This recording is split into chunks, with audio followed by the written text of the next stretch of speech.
চারিদিকে বিচ্ছেদের হিড়িকের মাঝে সুখী দাম্পত্যের উদাহরণ অজয় কাজল। কোন মন্ত্র বলে আজও একসাথে ঘর করছেন এই তারকা জুটি? যেখানে ৩৭ বছরের বিবাহিত জীবনে ভাঙন ধরছে, সেখানে দুটি বিপরীত মানুষ কিভাবে একসাথে পার করে চলেছেন এতগুলো বছর? কেন আর কারোর সাথে নিজেকে জড়াতে চাননি এই দুই তারকা? সত্যি কি তাদের দাম্পত্য জীবন এতটা মসৃণ, নাকি তাদের মাঝেও এসেছিল বিচ্ছেদের কাঁটা?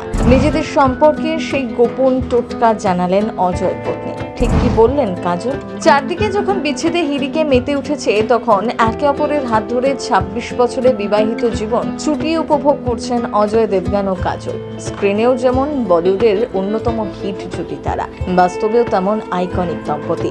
মেয়ে নাইসা ও ছেলে যুগলকে নিয়ে সুখী পরিবার এই তারকা দম্পতি। কিন্তু দুজনের ব্যক্তিত্ব একে অপরের থেকে সম্পূর্ণ আলাদা। কথা না বলে এক মিনিটও থাকতে পারেন না কাজল। অন্যদিকে অজয় শান্ত, ধীর, চুপচাপ। আজকের দিনে এমনভাবে থেকে যাওয়াটা প্রায় অসম্ভব। কিন্তু অজয় কাজল একে অন্যকে ভালোবেসে বছরের পর বছর দুই সন্তানকে নিয়ে সংসার করে চলেছেন। অনেকের মতে সন্তানের মুখের দিকে তাকিয়ে হয়তো একসঙ্গে থেকে গিয়েছেন তারা।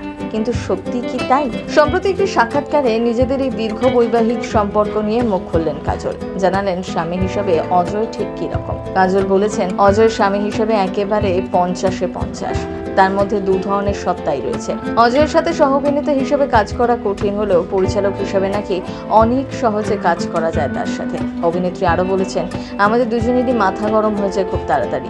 যদি ঝগড়া হয় তাহলে কে মিটমাট করবে তা নির্ভর করে শেষ তর্কে কে জিতেছে তার উপর। আমরা আমাদের ঝগড়ার রেকর্ড বজায় রাখারও চেষ্টা করি না, তাই সবকিছু নির্ভর করে ঝগড়ার শেষে গোটা বিষয়টা কে কতটা মনে রাখছে তার উপর।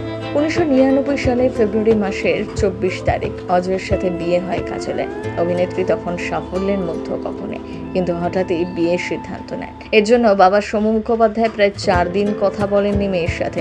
পরে অবশ্য পরিবারের উপস্থিতিতেই ঘরোয়াভাবে বিয়ে সারেন তারা।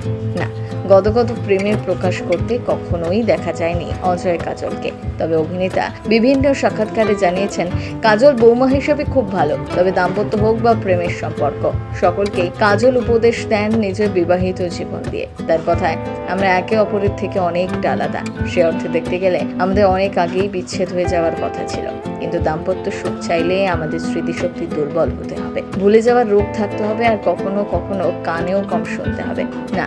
তিনি কিছু আঁকড়ে ধরে রাখার বিশ্বাসী নন, বরং তিনি জানান কিছু জিনিস ভুলে যাওয়া ও ছেড়ে দেওয়াই দাম্পত্যের টিকিয়ে রাখার আসল রহস্য।